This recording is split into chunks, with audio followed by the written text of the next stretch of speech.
स्वागत है आप लोग के एक और नए वीडियो में। और आज हम शुरू करने वाले हैं कल जो पढ़ाया था उसका पार्ट 2, जिसका नाम होगा सिग्निफिकेंस ऑफ मैनेजमेंट, जिसमें हम पढ़ेंगे टेलर का रूल्स, टेलर का टेक्निक्स, जिसमें होगा कौन कौन से रूल्स और कौन कौन से टेक्निक्स। तो पहला, harmony not score, science not rule of thumb. तीसरा क्या हो जाएगा, science not rule of thumb, individualism, corporation. और लास्ट आ जाएगा मेरा, तो लास्ट होगा requirement and significance of this management. देखो इसमें टेक्निक्स बहुत सारे हुए, फैटिज स्टडी, मोशन स्टडी, इंडिविजुअलिज्म और फिर टाइम स्टडी, मेथड स्टडी। इन सारे मेथड को हम डिस्कस करेंगे। और हेनरी फ्यूल कौन है, फ्यूल कौन है और टेलर कौन है, इसके बारे में भी डिस्कस करेंगे। तो बिना समय को बर्बाद किए हम शुरू करते हैं पहले फीचर या फिर टेक्निक्स।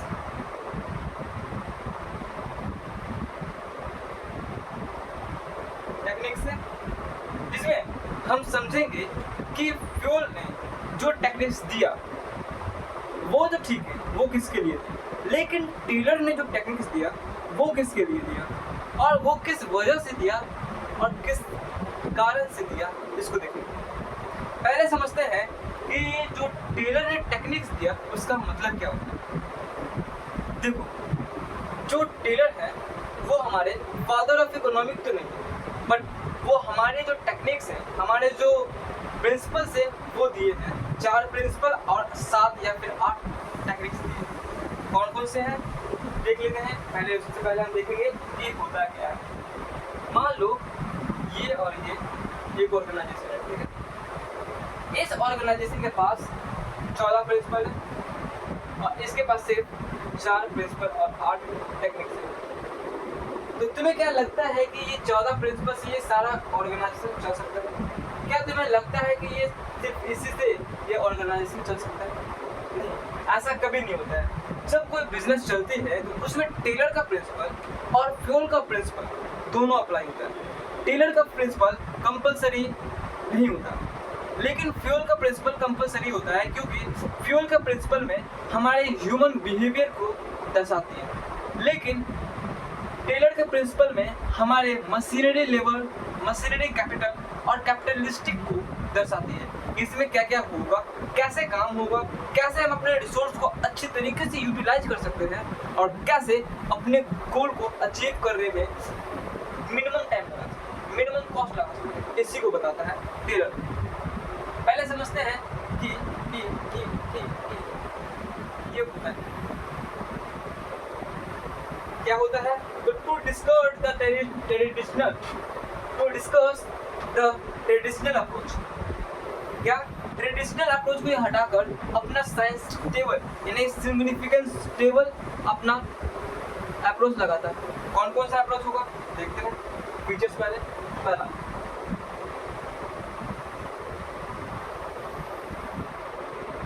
सिस्टमैटिक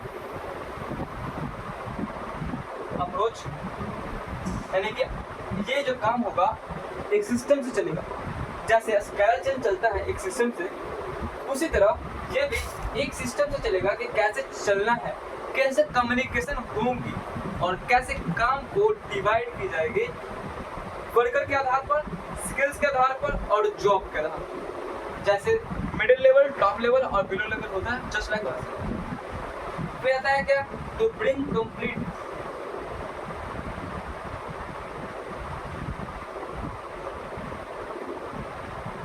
क्या तो complete management and adopt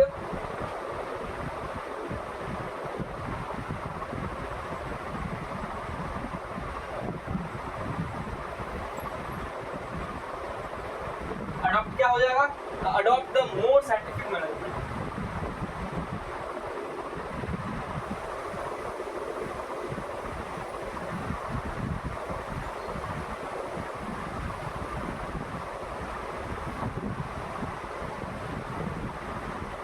more scientific management, ये जो हमारे अप्रोच दिए थे, ये जो हमारे टेलर साहब ने जो हमें अप्रोच दिया था वो साइंटिफिक मैनेजमेंट था। वो ट्रेडिशनल अप्रोच को हटाकर अपना साइंटिफिक अप्रोच लगवाना चाहता था, तो हम बोल सकते हैं कि ये हमारे जो ट्रेडिशनल अप्रोच है उसे हटाकर अडॉप्ट करवाना चाहता है अपने साइंटिफिक मैनेजमेंट को, अपने साइंटिफिक अप्रोच को। ध्यान से सुनना, ये अगर ऐसा क्या हो सकता है, तो अगर इसमें आ जाएगा डायरेक्ट ट्रेडिशनल मैनेजमेंट, या फिर डिस्कस ट्रेडिशनल मैनेजमेंट, और आ जाएगा तीसरा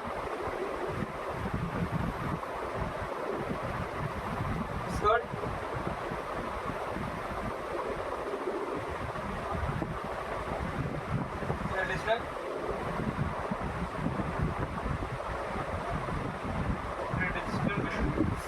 हमारे जो ट्रेडिशनल मैनेजमेंट है उसे ये अपने लागू नहीं होने देते, उसे इस ऑर्गेनाइजेशन में, जिस ऑर्गेनाइजेशन में काम हो रही है उस ऑर्गेनाइजेशन में ट्रेडिशनल मैनेजमेंट को रिक्वायरमेंट नहीं होती है, उसे नहीं करनी चाहिए। ट्रेडिशनल मैनेजमेंट क्या होता है ये बता सकते हो? ट्रेडिशनल मैनेजमेंट होता क्या है? तो देखो, ट्रेडिशनल मैनेजमेंट का मतलब होता है जब हम अपने मर्जी से काम करें, जब किसी के ऊपर और किसी के नीचे कोई सबऑर्डिनेट और कोई सुपीरियर कोई ना हो, तो इसके बीच में जो काम होती है अपने मर्जी से, अपने दिमाग से और अपने हाथों से, उसी को बोलते हैं ट्रेडिशनल मैनेजमेंट। इसलिए हम इसको बोलते हैं कि ट्रेडिशनल मैनेजमेंट में अपने मर्जी से काम किया जा सकता है, लेकिन साइंटिफिक मैनेजमेंट में अपनी मर्जी से काम नहीं किया जा सकता। साइंटिफिक मैनेजमेंट में हमेशा साइंस के रूल्स को देखकर अपने कामों को बेस्ट एंड चीपेस्ट वे में निकलवाना ही साइंटिफिक मैनेजमेंट कहलाता है। ट्रेडिशनल और साइंटिफिक मैनेजमेंट में तुम्हें इतना क्लियरिफिकेशन हुआ, ट्रेडिशनल मैनेजमेंट किसे कहते हैं और साइंटिफिक मैनेजमेंट किसे? ये एग्जाम में भी आता है कि ट्रेडिशनल मैनेजमेंट और साइंटिफिक मैनेजमेंट में डिफरेंस निकालने के लिए इसको गौर फरमाना। Discuss traditional management where they require strict observation rules to require strict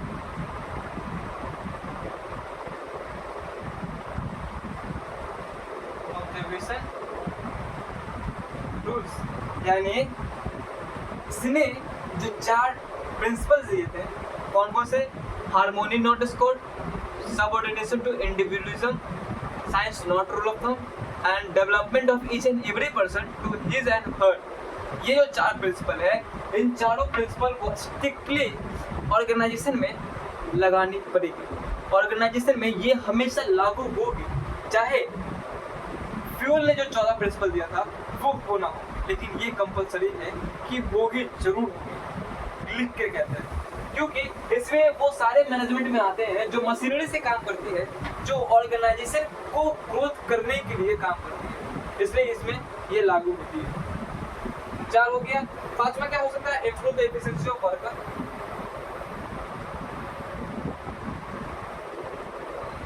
improve the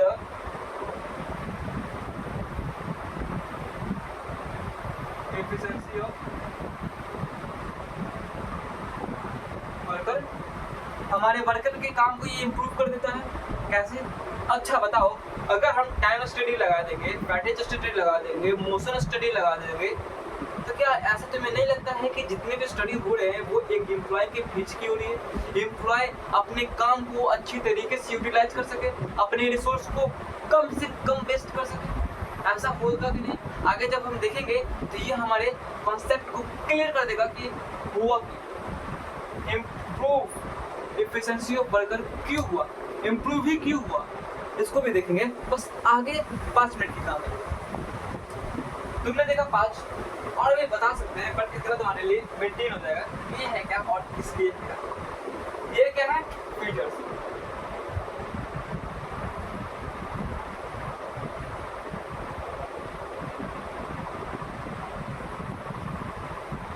अब देखिए क्या, अब देखेंगे प्रिंसिपल ऑफ साइंटिफिक मैनेजमेंट के कितने अप्रोच हैं।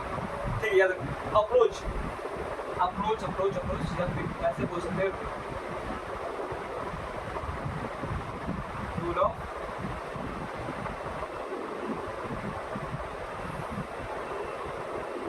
Approach.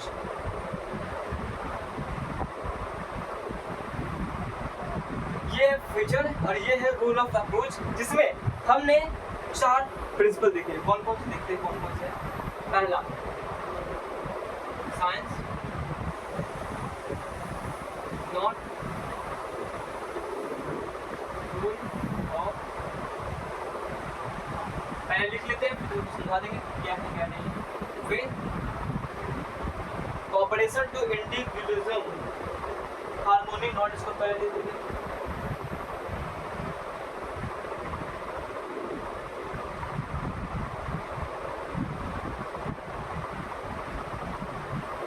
Harmony not discord, science not rule of thumb. तो फिर कोऑपरेशन नॉट इंडिविजुअलिज्म चाहिए।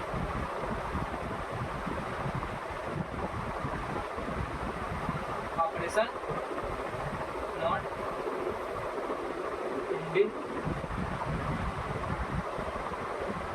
इंडिविजुअलिज्म। और फिर चौथा आ जाएगा क्या? इम्प्रूव या फिर डेवलपमेंट ऑफ पीसीटीवी person, development of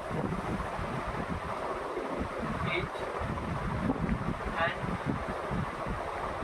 every person to use and, इसके बारे में समझते हैं कि ये है क्या। 4 प्रिंसिपल, 4 के बारे में समझते हैं। पहले समझते हैं science not rule of thumb. तुम इस मीनिंग से समझ रहे हो, साइंस विज्ञान, नॉट नहीं, रूल ऑफ थंब अपने मर्जी से करने वाले काम नहीं। तो हम इसे तोड़ते हैं, science not rule of thumb. मान लो यार, मान लो चलता है, हमारा थंब ऐसे वाला है, ऐसे वाला है, ऐसे वाला है। ये हो गया साइंस, ये हो गया नॉट और ये हो गया थंब। मतलब कि इसको नहीं लगाना किसी भी ऑर्गेनाइजेशन में, अपनी मर्जी से कोई भी काम नहीं करनी होती है। मान लो अगर हमने इसे लगाया तो ये हो जाएगा hit and trial method. Hit and trial method कैसे? तो science not rule of thumb का कहने का मतलब होता है कि जब हम कोई भी डिसीजन लेते हैं उसमें एक साइंटिफिक रिसर्च होनी चाहिए, एक साइंटिफिक डॉक्यूमेंट होनी चाहिए, ताकि वो प्रूव कर सके कि हाँ ये हमारे लिए सही है। और हाँ, इसमें एक और चीज़ होती है कि जिसमें हम सारे के सारे जितने भी काम होते हैं, जितनी भी डिसीजन हम लेते हैं, वो एक मीटिंग के अंदर होती है। और मीटिंग में ये डिसाइड किया जाता है कि हम क्या डिसीजन लेंगे और कौन सा डिसीजन हमारे लिए बेस्ट होगा और कौन सा डिसीजन टेलर के इस science not rule of thumb को अपेयर करेगा। ठीक है, तो इसका मतलब होता है कि हम अपने सोचने की शक्ति को एक रिसर्च पेपर पे डालें, और वो जो रिसर्च पेपर हमें आंसर देगा, उस आंसर से हम अपने ऑर्गेनाइजेशन में इसे इम्प्रूव करें या फिर इसे इम्प्लीमेंट करें। लेकिन तुम्हें भी एक सवाल आता होगा, अगर हम ये करेंगे और ये नहीं करेंगे तो क्या होगा, और अगर ये कर दिया और ये नहीं किया तो क्या हो जाएगा? देखो, अगर तुम science not rule of thumb में सिर्फ थंब ऑफ रूल लगाओगे तो ये हमारा हिट एंड ट्रायल मेथड होगा। क्यों? क्योंकि इसमें 2 पॉसिबिलिटी आ जाएगा। पहला क्या? पहला पॉसिबिलिटी इसमें होगा भी और नहीं भी होगा। कैसे?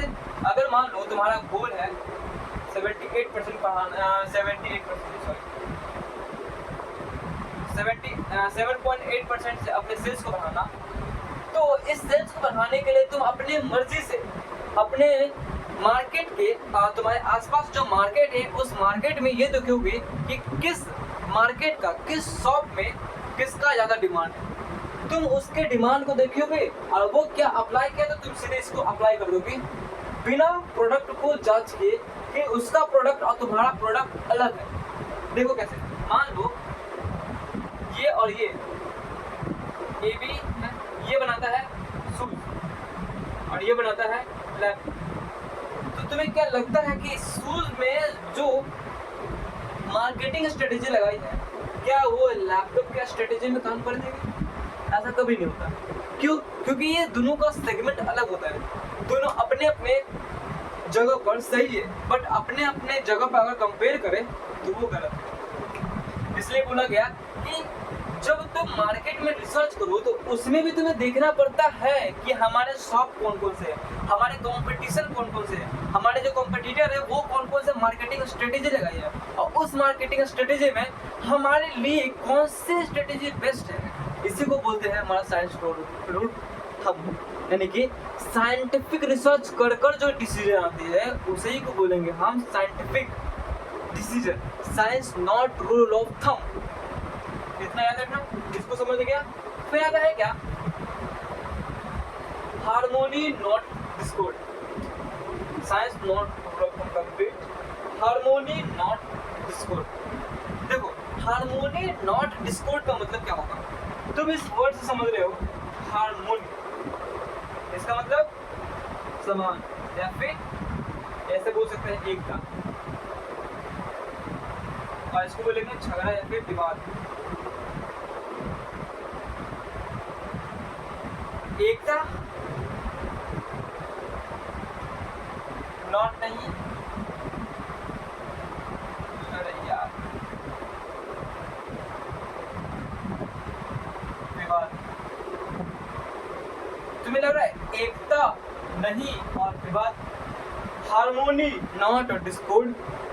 देखो एकता, क्या तुम्हारे ऑर्गेनाइजेशन में बहुत सारे लोग, क्या तुम्हारे ऑर्गेनाइजेशन में ऐसा कभी हुआ है कि हमारे ऑर्गेनाइजेशन में डिस्कॉर्डिंग हो, झगड़े हो, आपस में टकराव हो, आपस में मेल मिलाप ना हो, जो दो व्यक्ति एक साथ काम करते थे वो दोनों व्यक्ति में झगड़े हो गए हो, ये होता है कंपल्सरी हो कि वो उसे होना है, ये नेचर का खेल है, सब में होता ही होता है।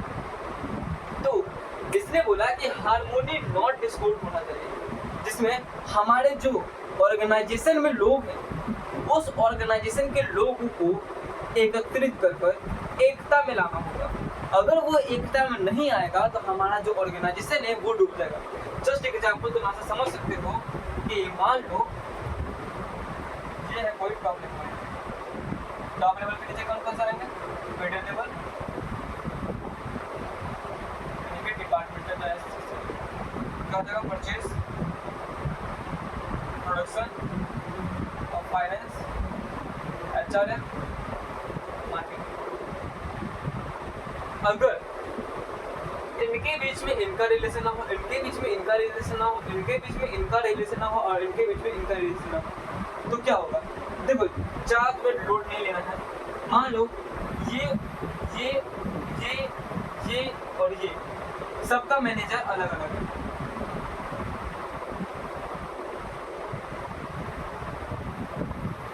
सिर्फ तुम्हें मानना है।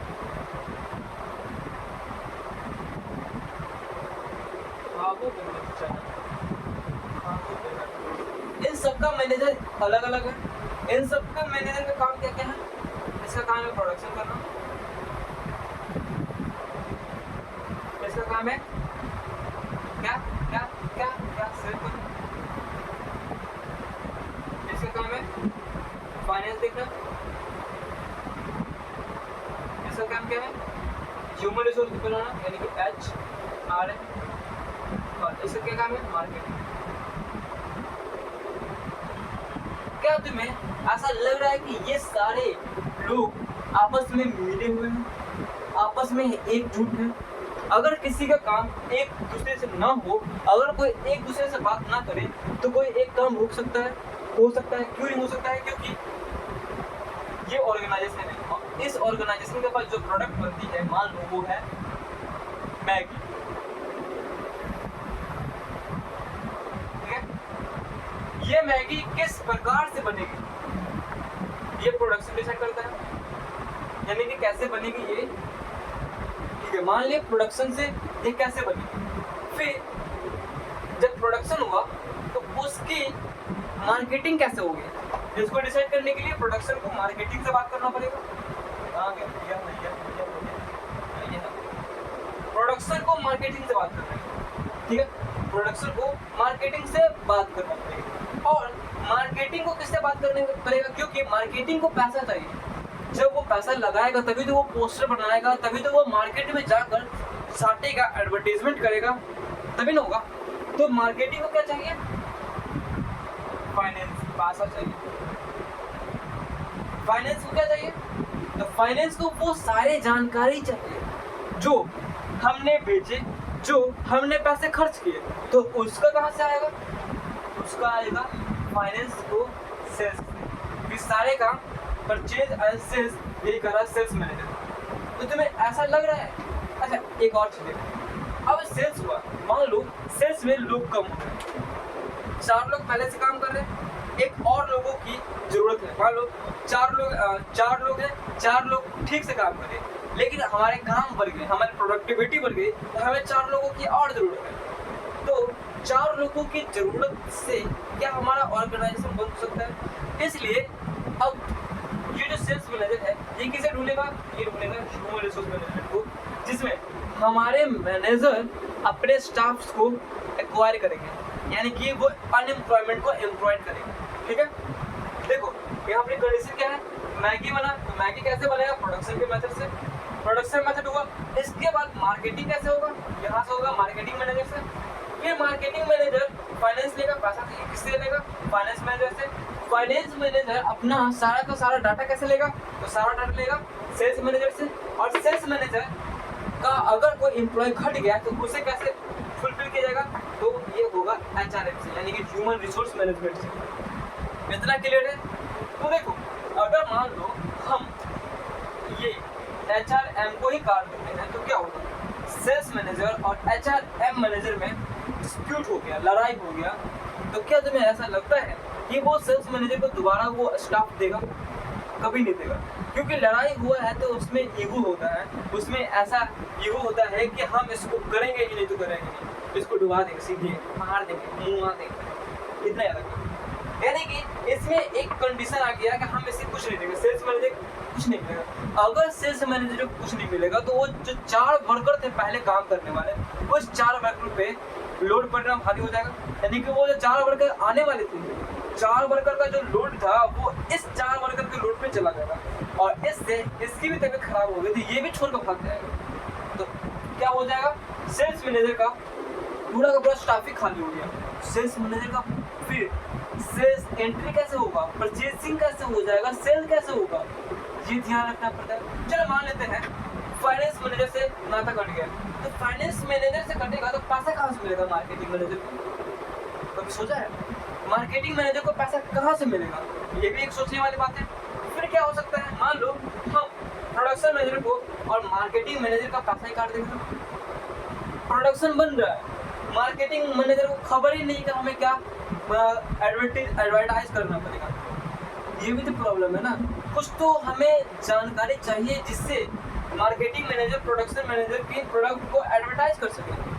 और मान लो इसका ही नाता काट दिया, ये क्या बना रहा है? सिर्फ हम प्रोडक्शन करे जा रहे हैं, क्या करे जा रहे हैं? कुछ नहीं करे जा रहे। इसका ही नाता काट देंगे तो ये हमारे पूरा ऑर्गेनाइजेशन को डूबने पड़ेगा। तो हमने देखा कि ये जो मैनेजर है इसमें अगर किसी एक चीज में गड़बड़ी होगी, किसी एक चीज में भी गड़बड़ी होगी तो हमारे पूरे मैनेजर, हमारे पूरे ऑर्गेनाइजेशन में बहुत बड़ी डिफिकल्टीज आ जाएगी, बहुत बड़ी, और इतनी हो जाएगी कि वो कंपनी डूब सकती है। इसलिए हार्मोनी नॉट डिस्कॉर्ड, कंपनी में कभी भी हार्मोनी नहीं होनी चाहिए, डिस्कॉर्ड होनी चाहिए, यानी कि एकता होना चाहिए, कम्युनिकेशन कन्वर्सेशन होनी चाहिए। बहुत लंबा जाता है क्या? चलो इतना तो कर सकता, अच्छी बात समझना और सीख नेचर का काम। फिर द कॉपरेशन नॉट इंडिविजुअलिज्म, यानी कि देखो पर उसे सुधार भी करो। कॉपरेशन यानी कि हिस्सा लो, काम करो, अच्छी से काम करो, सारे काम करो और बेस्ट अपना एक्टिविटीज दो, अपना प्रोडक्टिविटी दो। लेकिन अगर तुम वो कंपनी के लिए नहीं कर रहे हो, यानी कि इंडिविजुअलिज्म, अगर वो कंपनी के लिए नहीं कर रहे हो, तुम्हारा कोई बेस्ट नहीं है, तुम्हारा कोई काम ही नहीं है। इसके लिए तुम्हें अपनी कंपनी के प्रति लॉयल होना चाहिए। मान लो ये कंपनी और ये कंपनी है, अगर ये कंपनी में तुम काम कर रहे हो और सेल्स मैनेजर हो, सेल्स मैनेजर का क्या काम होता है कि सेल्स बनाना, लेकिन वो सेल्स मैनेजर अपने प्रॉफिट के लिए क्या कर रहा है? उस प्राइस में अपना एक मार्जिन जोड़ देता है। फैक्ट्री से निकल रहा है 30 रुपए से, मान लो 29 रुपए से निकल रहा है और वो बेच रहा है 30 रुपए से, तो 1 रुपये उसका प्रॉफिट हो गया और 29 रुपये फैक्ट्री के पास चला गया। तो ये क्या कॉर्पोरेशन हुआ? ये नहीं, कॉर्पोरेशन नॉट इंडिविजुअलिज्म। सबका विकास सबके साथ होना चाहिए। चलो इसको भी समझ गया कि पहले कंपनी फिर जाकर तुम, नहीं तो कंपनी नहीं तुम भी नहीं। लास्ट आते हैं development of each and every person to his and her. एक बात बताओ, क्या सारे लोगों के पास ये अधिकार होता है कि वो डेवलप करें? क्या सारे लोगों के पास ये अधिकार होता है कि वो अपना रिस्पेक्ट बनाए, अपना एक पोजीशन बनाए? तो हाँ होता है, क्योंकि ऑर्गेनाइजेशन में ये सारे काम चलने वाले होते हैं, रेगुलर बेसिस पे चलने वाले होते हैं। और इस काम को कंफर्म करने के लिए हम development of each and every person लगाते हैं कि हमारे मैनेजर के साथ साथ जो उसके नीचे काम करने वाले लोग हैं उसका भी डेवलपमेंट हो, उसका भी ग्रोथ हो और मैनेजर का भी ग्रोथ हो। तो यहाँ पे आई को हटाकर वी को लगा दिया जाता है, इसलिए बोला गया है कि वो इनिशिएटिव से सिमिलर है development of each and every person. बताओ, बस इतना याद रखना। तो हम इसे बोल सकते हैं HCD CDHS। इसका एक फॉर्मूला बनाते हैं, CSD CDSH SCHD HDC, हाँ CSHD HDCS CS के बोल सकते हैं, यानी कि HDCSA।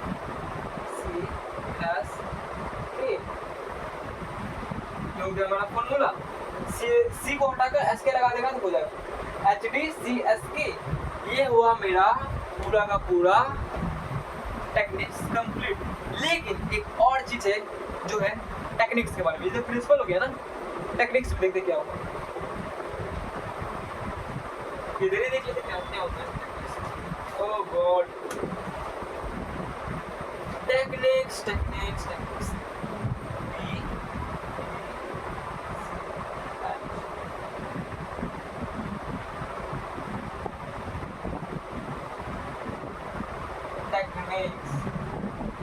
इसके टोटल 8 टेक्निक्स हैं, याद रखना 8। देखते कौन कौन। पहला कौन हो जाएगा? तो मेरा पहला हो जाएगा फंक्शनल फॉर्मेंसी।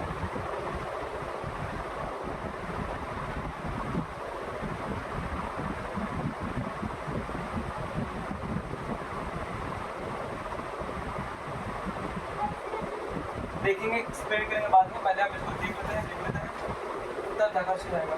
फिर दूसरा क्या हो जाएगा? दूसरा क्या होगा? अरे यार, स्टैंडर्डाइजेशन ऑफ वर्ड।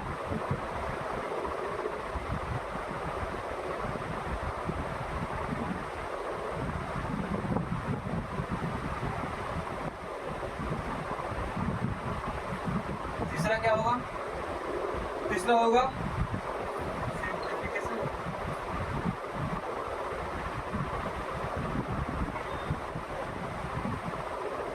चौथा क्या हो जाएगा? Method study.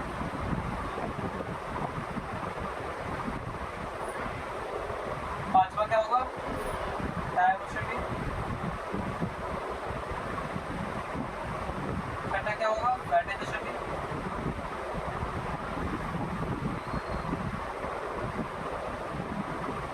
और है ना, मोशन, टाइम, फैटिस, मेंटल रिवोल्यूशन।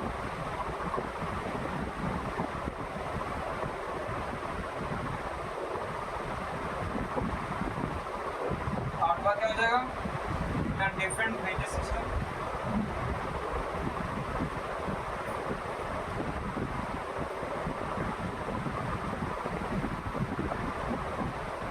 नौवां क्या हो जाएगा?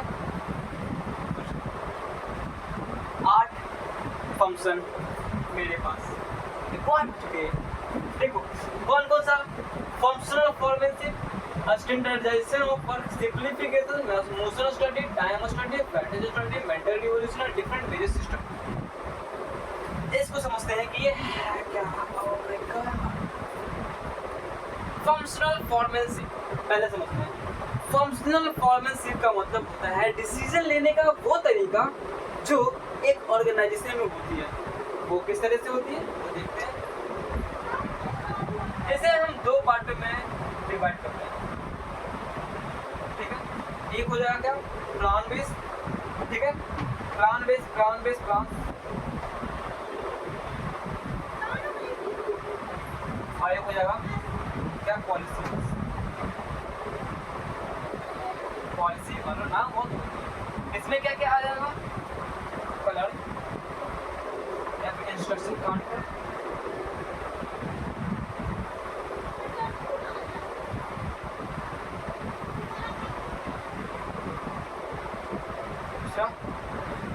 Time and motion study,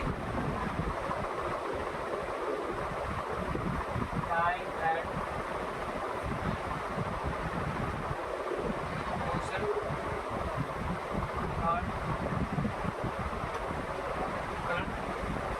instruction card colour, time and motion study card colour, expert और प्रोडक्शन डिपार्टमेंट।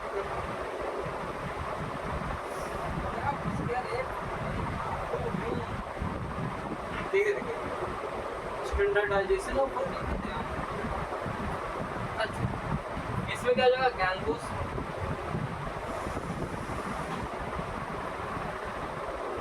स्पीड गोस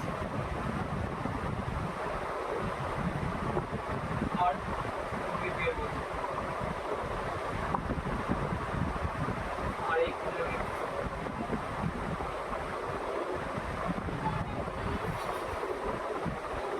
ये होते हैं फंक्शनल फॉर्मेशिप के अलग अलग पार्ट।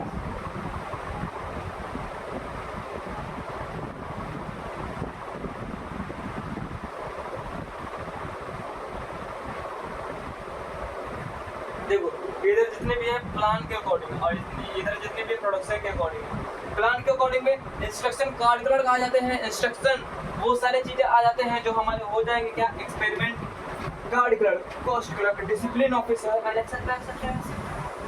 डिसिप्लिन ऑफिसर का क्या काम होगा, डिसिप्लिन ऑफिसर का ये काम होगा कि सारे लोग एक डिसिप्लिन रूप में काम करें, सारे रूल्स को फॉलो करें, सारे रेगुलेशन को फॉलो करें, ओके। इंस्ट्रक्शन कार्ड कलर का क्या काम होगा, इंस्ट्रक्शन कार्ड कलर का ये काम होगा कि वो सारे के सारे लोगों को मेंटेन कर सके, सारे के सारे लोगों को अपना काम करवा सके और सारे के सारे लोगों को वो अपना काम सुझा भी सके कि उसका क्या काम एक्चुअली में है। फिर आता है time and motion study card colour, इनका क्या काम है, तो इनका यह काम होता है कि वो सारे काम को देखना जो एक व्यक्ति मिस कर रहा है, बीच में इधर चला गया, बीच में इधर चला गया, बीच में ऊपर चला गया, बीच में नीचे चला गया, लेकिन वो काम कर रहा ही नहीं, इसको देखना ही motion and time cost colour का काम होता है। फिर आते हैं प्रोडक्शन। प्रोडक्शन में गैंग बॉस होता है। गैंग बॉस का मतलब होता है किसी एक गैंग में कोई एक लीडर, जैसे बोलते हैं हम लोग के ट्यूशन में, हम लोग के स्कूल में 50 लोगों का एक गैंग और एक लीडर, जस्ट गॉट इट। तो गैंग बॉस में एक लीडर होता है जो मेंटेन करता है सारे लोगों को, सारे लोगों को मोटिवेट करता है, सारे लोगों को इंस्ट्रक्शन देता है कि उसे क्या करना है। फिर आता है स्पीड बॉस। स्पीड बॉस का यह काम होता है कि जितने भी ऑर्डर्स आए हैं कंपनी के ऊपर कि इसे इतने दिन में कंप्लीट कर देना है, इसे इतने कॉस्ट में कंप्लीट कर देना है और इसी को ये मेंटेन करना है स्पीड बॉस। स्पीड बॉस का काम होता है कि जो हमारे पास ऑर्डर है उसे सस्टेन करना और उसे जल्दी से जल्दी निकाल देना।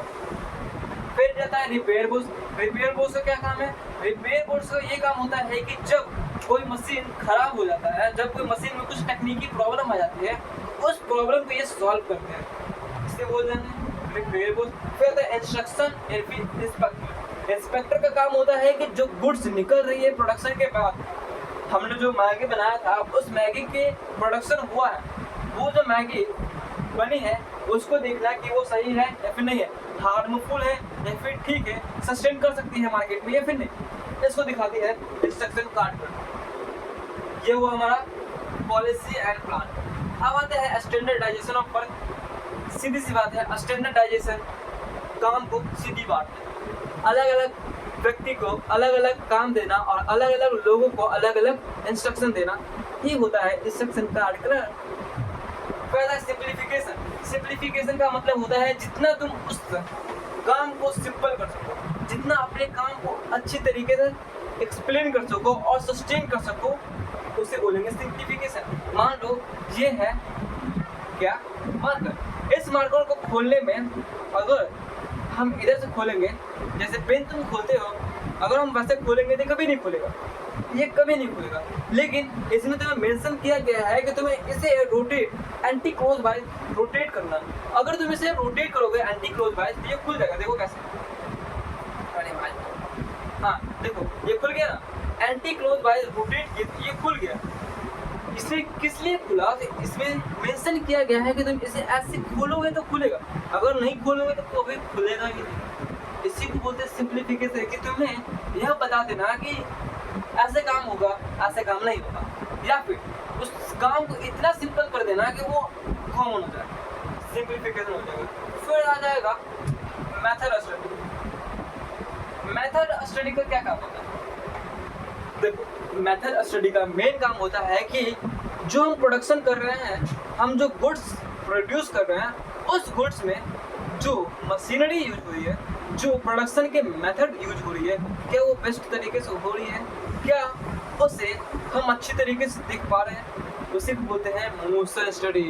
यानी कि हमारे मेथड स्टडी, यानी कि हमारे फैक्ट्री में जो काम और हमारे फैक्ट्री में जो प्रोडक्शन के मेथड चल रही है, उसको ही बोलेंगे मेथड स्टडी। तो आ जाएगा टाइम स्टडी। टाइम स्टडी क्या होता है ब्रदर? टाइम स्टडी क्या होता है? टाइम स्टडी क्या होता है? एक और बच गया, मोशन स्टडी बची गया, अरे उसको देख लीजिए 9 का number. Motion study, time study का मतलब क्या होता है? तो टाइम स्टडी का मतलब होता है कि हमारे जो दिमाग होती है वो रेस्टलेस होती है, उसे रेस्ट चाहिए होता है। मान लो कोई व्यक्ति अगर 8 घंटा काम करे और उसे कोई ब्रेक नहीं दी जाए तो वो जल्द बीमार पड़ जाएगा। लेकिन अगर हम उसे बीच में 15 मिनट 20 मिनट का ब्रेक दें तो वो काम करना फिर से रिफ्रेश करना शुरू कर देगा। इसी को बोलते हैं टाइम स्टडी। यानी कि हमारी दिमाग कब थकती है और हमारी दिमाग कब रिफ्रेश हो जाती है, इसका स्टडी करना। और ये बड़े बड़े लोग करते हैं। मान लो तुम जब स्कूल गए होंगे तो उसमें 7 बजे से लेकर 12 बजे तक पढ़ाई होती है, यानी कि लगभग 4 घंटा। तो इसमें स्टडी की गई है कि मिनिमम 4 घंटा तुम्हारा दिमाग अच्छी तरीके से काम करेगा। फिर 4 घंटे के बाद तुम्हारा दिमाग खराब हो जाएगा, तुम्हारा दिमाग हो जाएगा, यानी कि खत्म हो जाएगा। तो ये जो दिमाग तुम्हारा खत्म होने की प्रक्रिया में चला गया है, और इसमें जब तुम्हारा ब्रेक मिल गया तो तुम आसपास के लोगों से बात करते हो, अपने खाने खाते हो, तुम एनर्जियस्ट हो जाते हो। तो तुम्हें क्या लगता है ये तुम्हें जानबूझ कर रेस्ट देते हैं? नहीं ब्रदर, ये तुम्हें कभी भी जानबूझकर रेस्ट देना ही नहीं चाहते। ये तुम्हारा दिमाग यानी कि तुम्हारा मेंटल एक्सपीरियंस कहता है कि हमें रेस्ट चाहिए, इतने वक्तों में चाहिए। इसी को बोलेंगे टाइम स्टडी। कि इसमें वो स्टडी की जाती है कि हमारे टाइम इंटरवल कितनी होती है, कि हम कब रेस्ट हो जाएंगे, यानी कि कितने मिनट के अंदर हमारा माइंड रिफ्रेश हो जाएगा। जैसे तुम स्कूल में जाते होगे, लंच टाइम आता है, लंच टाइम में तुम्हारा मात्र 30 मिनट रहता है, यानी कि उसमें स्टडी किया गया है कि एवरेज बच्चा 30 मिनट तक ही अपने सारे के सारे दिमाग को उसमें से बाहर कर देता है। मोस्ट एग्जाम्पल फैटिज स्टडी भी सेम उसी की तरह है कि इसमें बताया गया है कि हमारा दिमाग कब थकता है और हमें इसे कब ब्रेक देना है, इसको इसमें बताया है। मान लो 4 घंटा बाद हमारा ब्रेक चाहिए होता है, हमारे दिमाग को ब्रेक चाहिए होता है, तो 4 घंटा बाद ये क्यों हुआ, 4 घंटा ही क्यों हुआ, इसका स्टडी की जाती है। यानी कि एवरेज निकाला जाता है 100 लोगों के बीच में जिन लोगों का दिमाग काम करता है। 100 लोग हैं, मान लो 100 लोग हैं, उन 100 लोगों में स्टडी की जाती है कि कितने लोग मिनिमम रेस्ट ले सकते हैं और कितना लोग मैक्सिमम काम कर सकते हैं। तो मिनिमम रेस्ट 30 मिनट निकला और मैक्सिमम काम 4 घंटा निकला, तो उसी को कंपेयर करके 4 घंटा और 30 फैटिज स्टडी। फिर आता है मेंटल रिवॉल्यूशन। मेंटल रिवॉल्यूशन का मतलब होता है कि हमारे दिमाग को सही तरीके से मोटिवेट करना, सही तरीके से लीड करना और सही तरीके से मेंटेन करना, सस्टेन करना, मेंटल रिवॉल्यूशन कहलाएगा। फिर आ जाएगा डिफरेंट वेजेस सिस्टम। ये बहुत इंपॉर्टेंट, ये पूछा जाता है, जिसको तुम कहो तो स्टार लगा।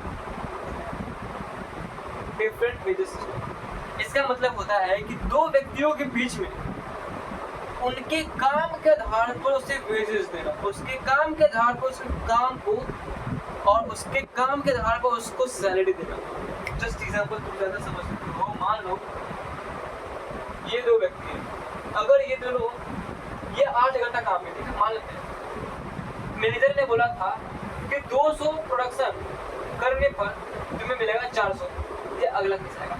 ये है 8 घंटा काम कर रहा है, कुछ भी काम कर रहा है, और ये सो रहा है सिर्फ, और इससे पैसा मिल रहा है 800 और इसे भी पैसा मिल रहा है 800। तुम्हें क्या लगता है कि इसमें डिस्प्यूट होगा?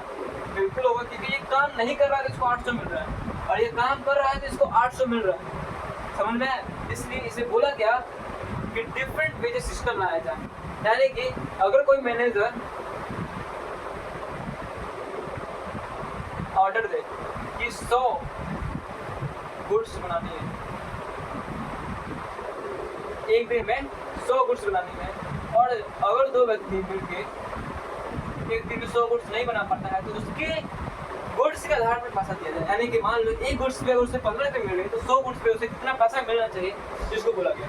मान लो ये ए व्यक्ति ने 100 बना दिया और इसने मात्र 60 बनाया, जो बी व्यक्ति, तो हम बोलेंगे 100 इंटू 100, सीधी सी बात है 10,000।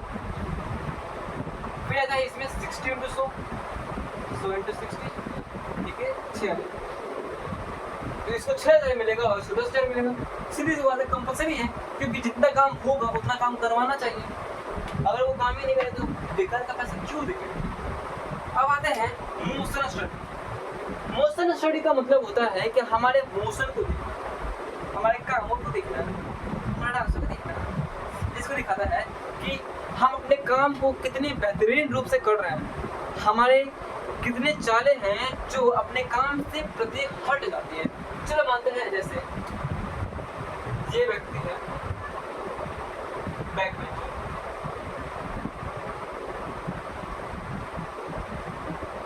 ये है बैक बेंचर जो स्कूल में पढ़ता है। इससे लगा चलती क्लास में टॉयलेट, और टॉयलेट है स्कूल के लास्ट फ्लोर पे, यानी कि सबसे नीचे फर्स्ट फ्लोर,